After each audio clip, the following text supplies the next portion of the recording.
Hello everyone and welcome back to the channel. We have our 8240 here behind us, but what I'm going to do now is I'm going to kind of give a run through the tractor, give a run through the history, how it's here and all of this, because a lot of people in the comments kind of didn't know the background story. So basically that's what we're going to do. We're going to give a background story.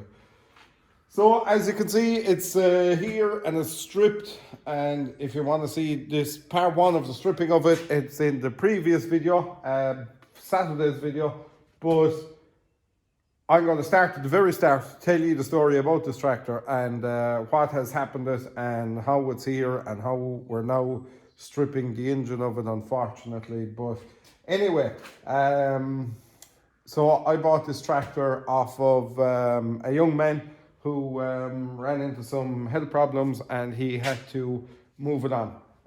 Tractor didn't kind of suit him anymore, so he had to go for something else. Now, he had done a lot of work to this tractor and it kind of was his pride and joy. In other words, he was using it for tractor pulling and he was also using it for some work as well. So he bought the tractor in pretty much off-farm condition and he done some work to it, but anyway, look, it just so happened that we're here doing the work again, but that's nobody's fault. That's life. These things happen. I wouldn't blame. I would never blame anyone for something like that. Like, you know, it's just I can't say the word on YouTube, but SH1T happens.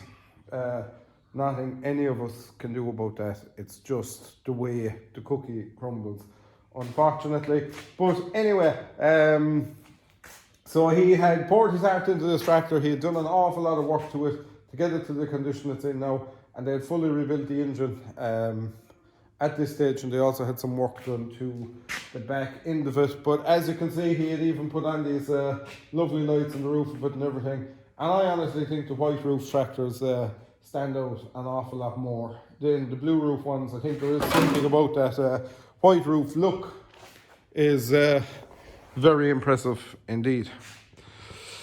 So we'll give a walk around it now and I will just show you what she is really. So it's an 8240 which had been turboed.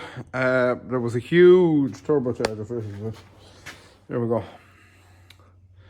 And they had it well tuned and it was pushing out a lot of power.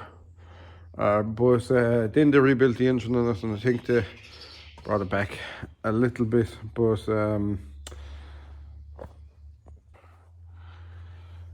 and in the cab we have a new seat. Now I'm going to need your help for a couple of things because there's a few Ford people have commented and they have a better knowledge than me. So when we've that done, I want to replace this and I also want to fix that box there. That lid of that is cracked. So would somebody be able to point me in the direction where I could get this cloth?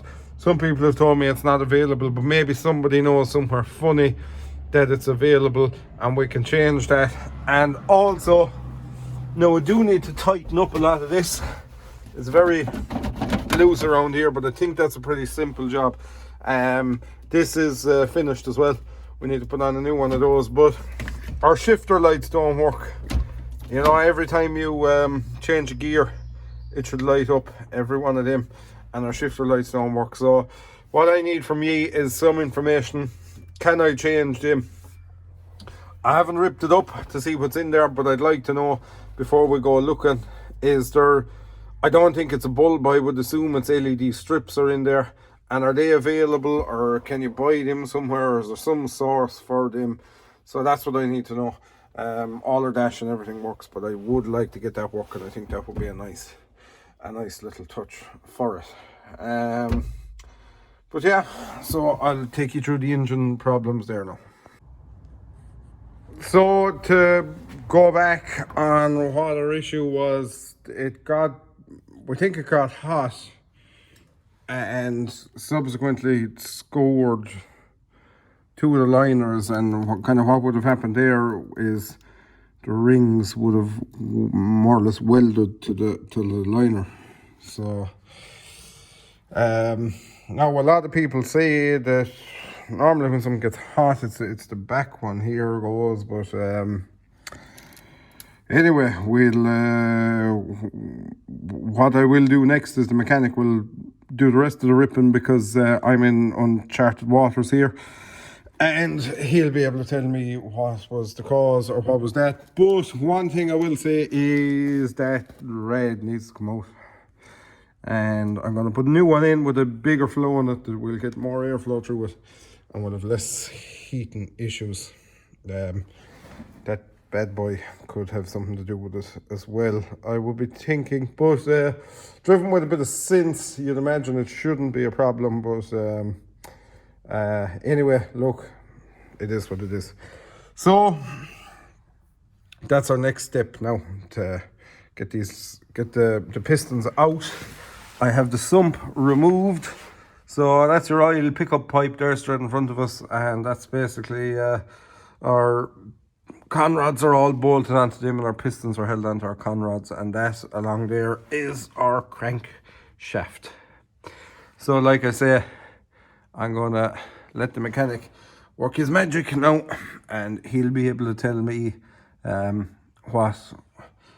where we go next or what we have to do or any of that. So I think he was talking about we're going to try and hone these out, seeing as they're new and there's no lip in them or anything, there's no wear, and maybe it'll take these this out of it here and change our pistons on that, and maybe we'll be able to go again. So we'll know shortly, maybe whenever he gets time, a week or so, and we'll know more about what we'll be doing. So yeah, that's it.